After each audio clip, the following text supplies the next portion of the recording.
Yo, what's going on, you guys, and welcome back to the Anime Plus podcast. This is your podcast for everything anime and anime related. And today's episode is another news edition episode where we're going over this week's anime news, sometimes manga, gaming, and entertainment.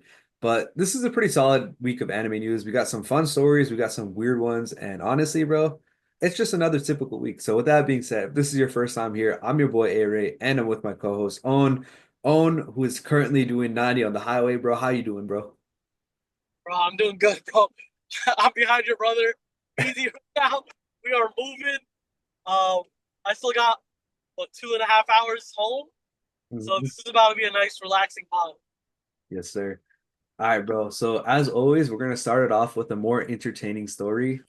So this one is actually kind of cool. We're gonna be talking a little bit more about this in the episode after this. We're gonna talk about baseball. The Red Sox had the One Piece Day, but we're gonna start off with this particular story.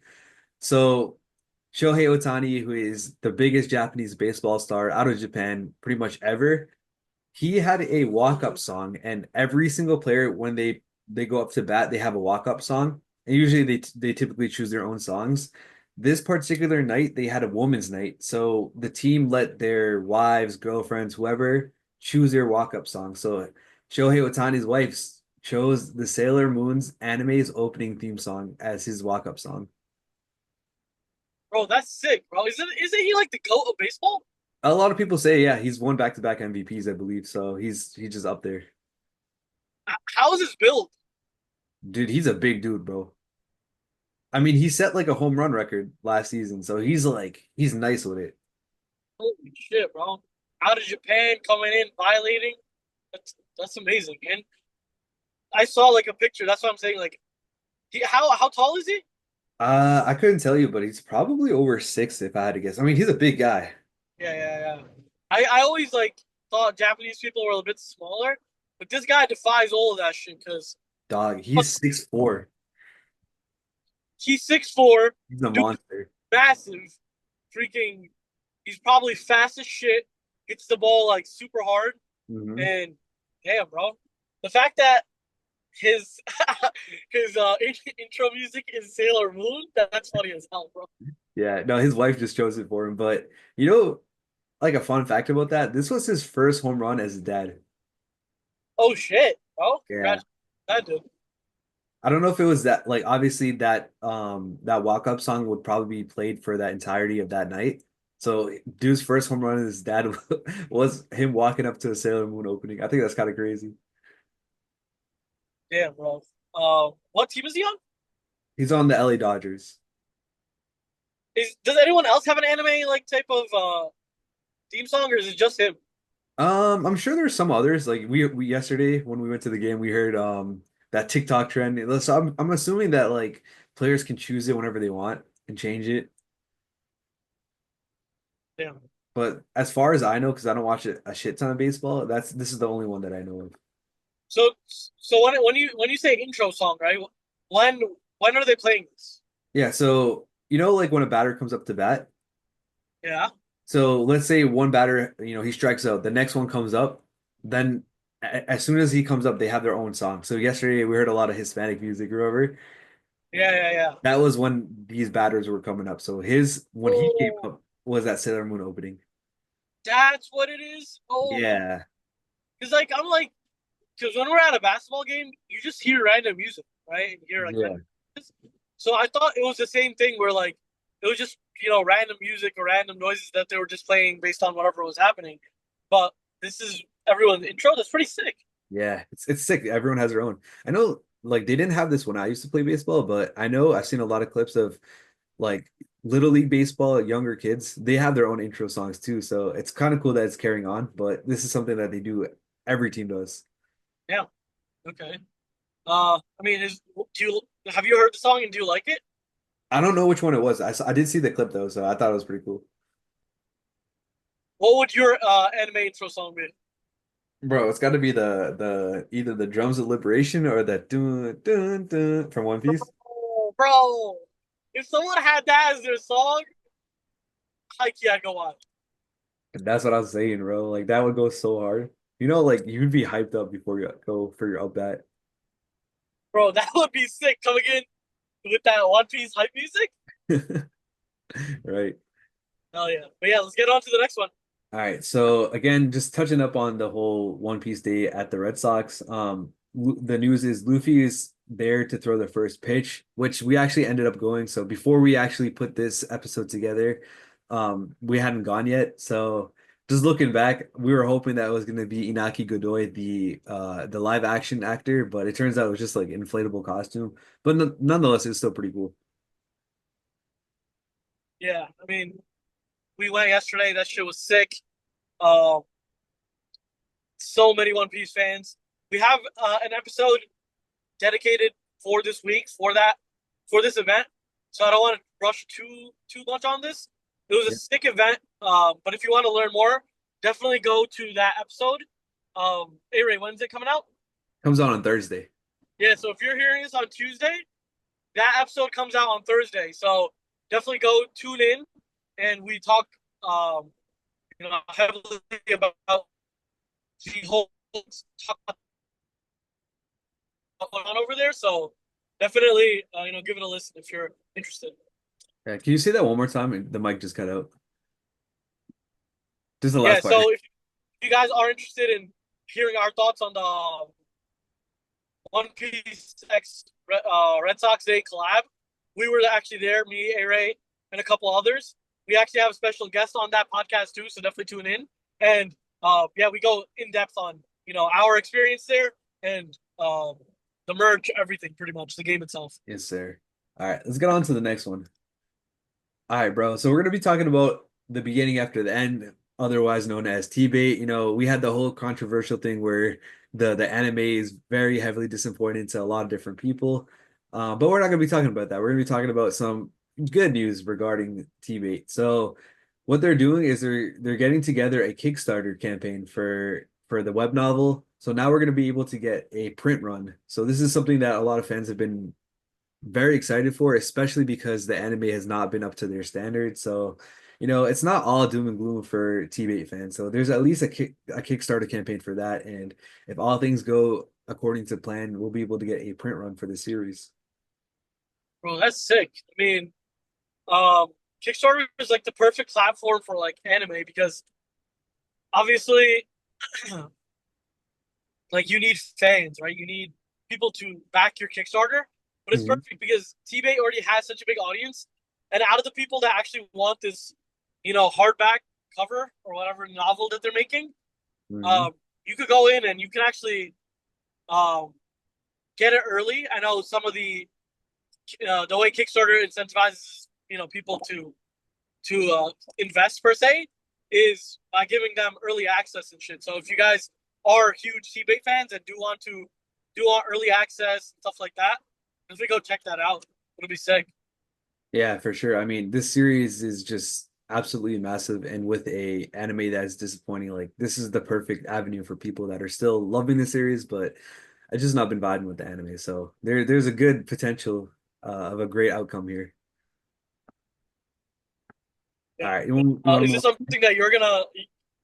Have you watched T-Bay or not? Yeah, I'm still watching it weekly. There's about 4 or 5 episodes out so far, and it's not the best, but I still like the series. Like I've read the entire webtoon, and I'm up to date with it, so I've been loving it. So I'm just hoping for either a better anime production for the next season, or I'm just hoping for. I mean, maybe I'll cop a couple of the print run. What do you not like about this season so far? It's mostly just animation, bro. Sheesh. Okay, Yeah. bro. I saw your collection at your house, bro. Yeah. That shit was sick. I'm working on it, bro. I was talking to one of my boys, and he does something where he just grabs the first volume of all the series he really likes. I think I'm starting to gear towards that because I can't have all of it. You know what I'm saying? That makes sense, bro. That makes sense, and you have a little piece of everything, which is great. Yeah, yeah. It's just kind of some like eye candy, bro. It's just something I like to look at. You know what I mean? Exactly. That blue lock one that you had was insane. Yeah. Shout out to the Cuz for that. Hell yeah. All right, let's move on to the next one. Yep. All right, bro. This is a cool story, bro, and it's something that I'm excited for, a little scared about, but I really want to hear your opinions on it. So South Korea announced that they're doing a 5-year plan to boost the animation industry. So they're expected to aim to expand their industry by 100 million US dollars by 2029. They're planning to honestly they're like the end point is they're trying to make an anime industry essentially, or like an animation industry, probably seeing all the success that their webtoons have and seeing that the Japanese market is really capitalizing on it. They're probably seeing it and be like, yo, we could probably capitalize on it too, because a lot of their stories, webtoons are making great anime, they're making great live action adaptations. So essentially what they're trying to do is their key initiatives are to like expand their industry investment, diversify content distribution, cultivate specialized talent, and support overseas expansion. So again, they're just trying to boost their economy, their animation industry, and just the pathway is there for them to do that. I mean, it makes sense, right? They come up with the content itself, which is honestly, I would say, is the hard part, right? Hmm. I don't know too much about animation and how that stuff works, but coming up with an idea of a story is definitely hard. And the fact is that they've already made webtoons on it, so it's just a matter of making those pictures into movement, essentially. So might as well, instead of having Japan capitalize on that, because bro, solo leveling, huge capitalization there. And Exactly. if South Korea capitalized on that, that'd be huge for them generally. Yeah. The other thing is the demand for these webtoons to be created as anime is just absolutely insane. So this is definitely the way, like this is a smart plan by them. You know what I mean? Like you can't let another country take take all the profitability from this industry that you're essentially in. You know what I mean? So it makes total sense.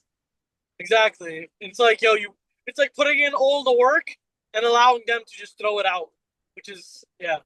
Yeah. So I guess where I'm kind of concerned about or I'm relatively worried about is two things. Essentially, one, they announced that they're trying to do like they're trying to support AI-based video content production and distribution. Oh shit. I I don't know what that means. I don't know if they're going to use AI to like I don't know, take care of some of the core competencies, or if they're planning to do it like video production. That part scared me if they're using it for animation. I don't know, bro. And then the second thing is I love my Japanese voice acting. Like I feel like it's so much better when I watch it there. Like I prefer that over dub, and then I'm pretty sure I would prefer over like Korean dub as well. You know what I mean? So I feel like that's another thing that I'd be missing out on. And then also Japan has the know-how, the industry know-how to do everything the right way and the way we really expect it. So I'd be worried that like I'm not saying that South Korea would completely mess things up, but like if something's working, I'd be happy the way it is. But obviously I do want the animations and all the people that like come out of South Korea creating these series, obviously I want them to get their due respect, but it's just like I like to see certain things done a certain way. Yeah, for sure. And I mean, honestly, what I would do at South Korea is whoever made solo leveling, I would just try acquiring them. Like, Yeah. Yeah. don't reinvent the wheel here. Just whatever you know is successful, just grab their shit. To be honest, Hmm. and then in the long run, it'll hopefully be fruitful because you won't run into the issue of them not knowing how to do it Yeah. per se. Yeah, Exactly. Yeah. It's something that this is a 5-year plan, so it's not going to happen overnight. but I definitely do. I think it's a step in the right direction, and I think Korea, South Korea, definitely it deserves the recognition because they make such crazy stories for us and um such exciting adventures. But then Japan just gets the credit because it's an anime. You know, Right. All right. Let's move on. like I guarantee most people think that like if they're not like in tune with webtoons, Yeah. they think that it's a Japanese made. Yeah, exactly. Nobody really knows. Like if you're not that crazy. Like if you ask anyone, like, yo, that's not too much into it in the industry. If you ask them like, yo, soul leveling, bro, like what do you think about it? Where is it from? They're probably like, yo, it's a manga, bro. You know what I mean? Not knowing that's originally a webtoon. Exactly, exactly. All right, let's move on to the next one. Yep. So again, this is a little bit of what we were talking about earlier, where there's a small collab between webtoons, which obviously come from South Korea, and AI. This time around, I don't think I think it's more harmless than it is harmful. what's happening is Naver Webtoons is releasing an AI chatbot for Webtoon characters. So if you go onto the app, you can reportedly access these chatbots and talk to characters that are now AI. So this is actually working out in terms of people are going back to the apps, people are revisiting the apps and talking to these characters that are based off these series. So in a way, it's a good for them, and it's not like AI is being used in a weird way where it can harm the industry. I feel like it's kind of a cool way for them to use it. Yeah, I think in this scenario, AI is being used in a way where it just makes it more personalized and personable for each and every viewer. If they really want to, speak to Luffy, they want to speak to Zoro, they want to speak to whoever, you'll have an AI version of it. Obviously, it's not the real thing, right? Then again, you have to understand that these characters aren't real characters, right? Right. This is the closest you'll ever get because it'll learn based on how how Luffy or Zoro or whoever would respond in the anime, and they would respond in the same way in real life. So if you're trying to get advice from Jinbei, if you're trying to get I don't know, you're trying to learn the workouts from Zoro, whatever it may be, Yeah. um, you can do that, and it'll be personalized as fuck. That's how I see it. No, I feel you, bro. I feel you. I don't know, man. Maybe I don't even know if this app is available in the US, but I might have to download it just to check it out. I feel like it's kind of cool. Yeah. All right, let's move on to the next story. All right, so last week we talked about how Aoashi is supposedly getting a second season, and this was kind of a leaked report per se.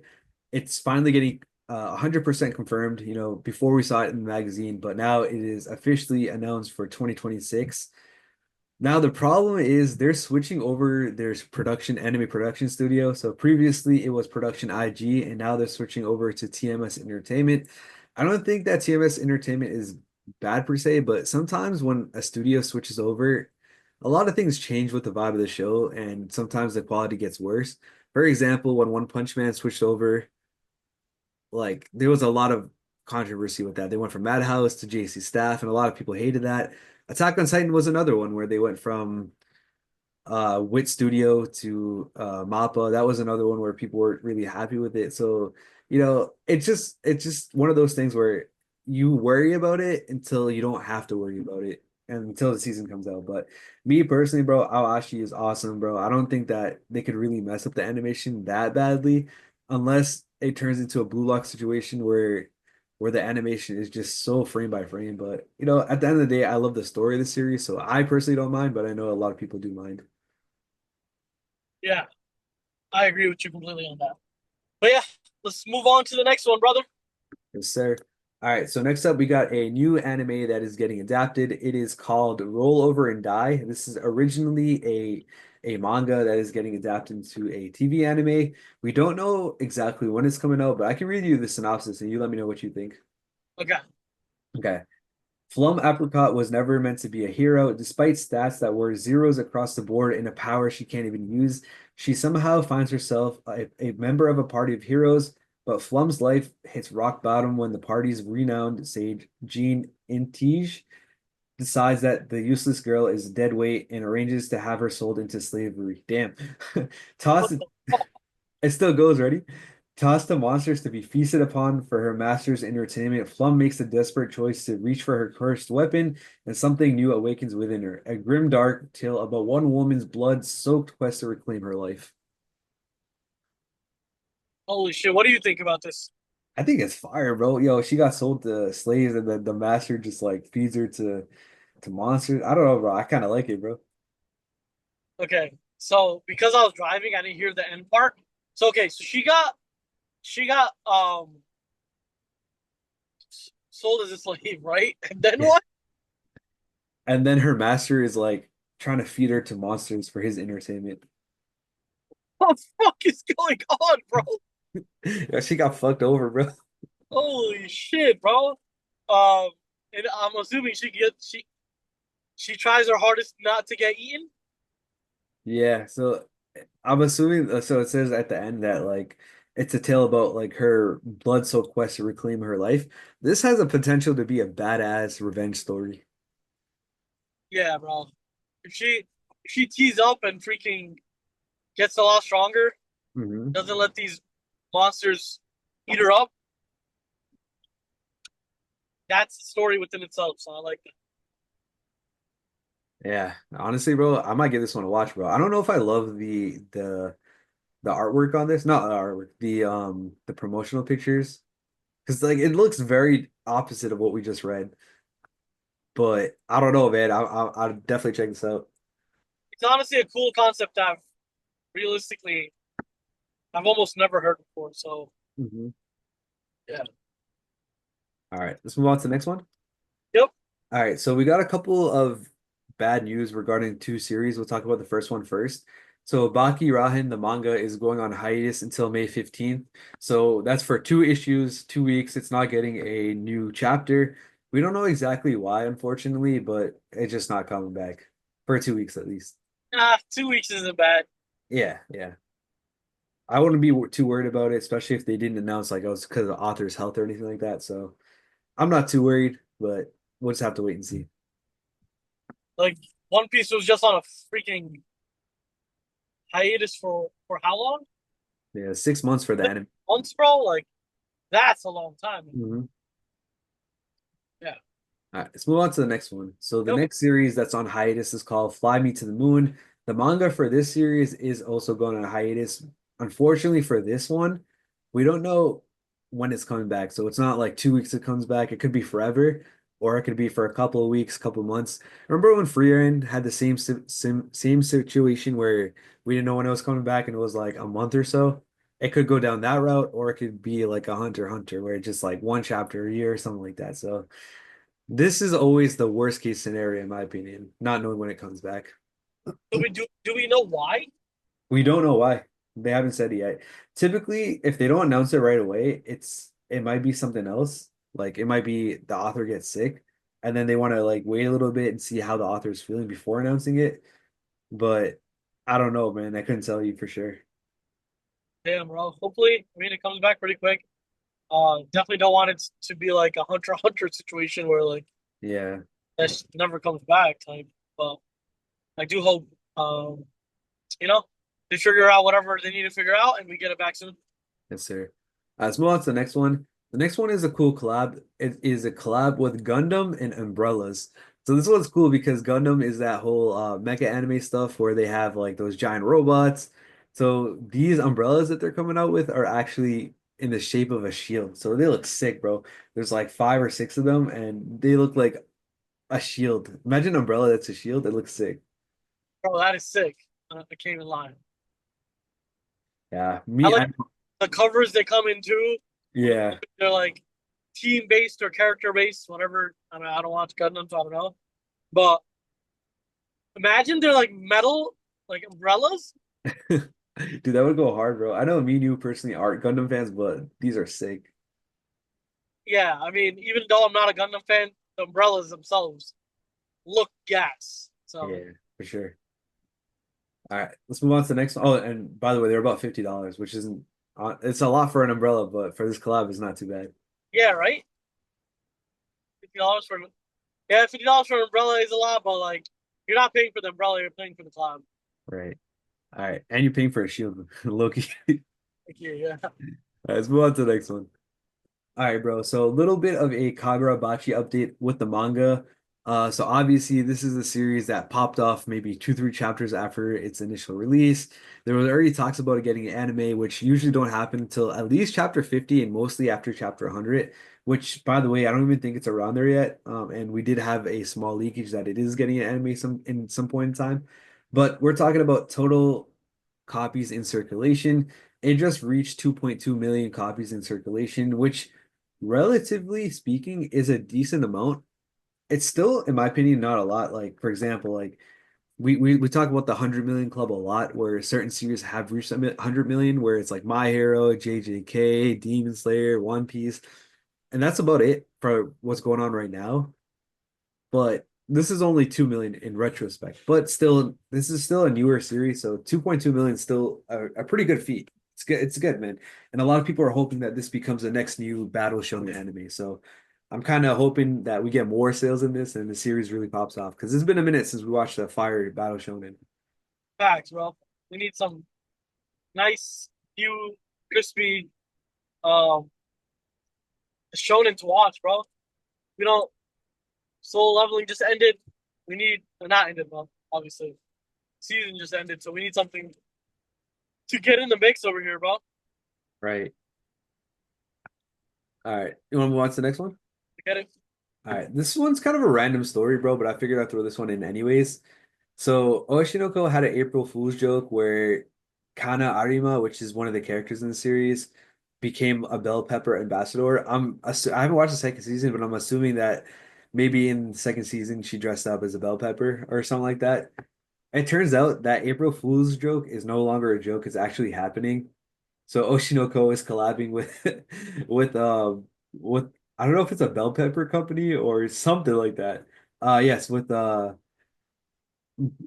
brand Green Source bell peppers. So they're collabing, and it's kind of like a funny collab because it started off as an April Fool's joke, and now it's like a character from the series is collabing with a green pepper company. It's just weird but funny at the same time. That is so weird, bro. I like how is that beneficial to the belt? The freaking what? How is that at all beneficial to the bell pepper company? I don't It understand. makes sense because Oshinoko is huge, bro. So like somebody might see like, yo, that character is associated with this green pepper company, bro. Like maybe we should cop these bell peppers instead. Bro, when you go to the grocery store and you see a bell pepper and you I see mean, another bell pepper, you're yeah, picking up whatever the first bell pepper you're seeing, bro. bro. So I get what you're saying, but if they have a picture of this character there, I'm like, oh shit, it's an anime green pepper. I might as well pick this one up. True. Okay. Yeah, I don't know how much sway that this is gonna have, but I just think it's kind of a cool story. Like I get it in other industries, the bell peppers, bro. Oh Oh, man. All right, let's move on to the last and final story of today. So this other series that is getting a second season, it's called "'Tis Time for Torture Princess." Second season comes out in January 2026. I can read the synopsis. It's a one-liner, but it's probably something that me and you, I don't know if we'd watch. I think we read the synopsis for their first season and we're like, nah, but here it is for this series. A princess held captive, subjected to merciless tortures by the Hell Horde. That's all it is. That's all we get. wait, what? Repeat that one more time. Yeah, a princess held captive, subjected to merciless tortures by the Hell Horde. What the fuck, bro? Yeah, bro. I don't know what type of story this is, bro, but I don't know, bro. It sounds like some like torture shit. What the fuck is going on here? And that synopsis was dog shit. Like, bro, what? Um, I don't know if I really just want to see somebody get beat like that. Not really my cup of tea, you know. Yeah, I feel you. What's kind of your thoughts on this, bro? That's a pass for me unless somebody tells me to watch it. That's usually how these type of series work for me, bro. Exactly. Yeah, me too. All right, bro. I think that's gonna wrap it up for this week's episode. Again, y'all make sure you stay tuned for that Thursday episode. You know, we had a guest, my brother, bro, and it was just a cool, fun experience talking about the Red Sox One Piece collab. I thought that was really fun to go to. So it's definitely a fun episode that we did talking about our experiences. So make sure y'all stay tuned for that. If you guys had any comments or anything that you want to talk about on this week's episode, be sure to check out the link in the description with our Discord. Hop in the Discord and we can talk there. We're always available there. But yeah, that's gonna be it for this episode.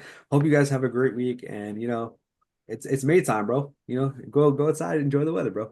Till then, you guys have a great one. Peace. Peace.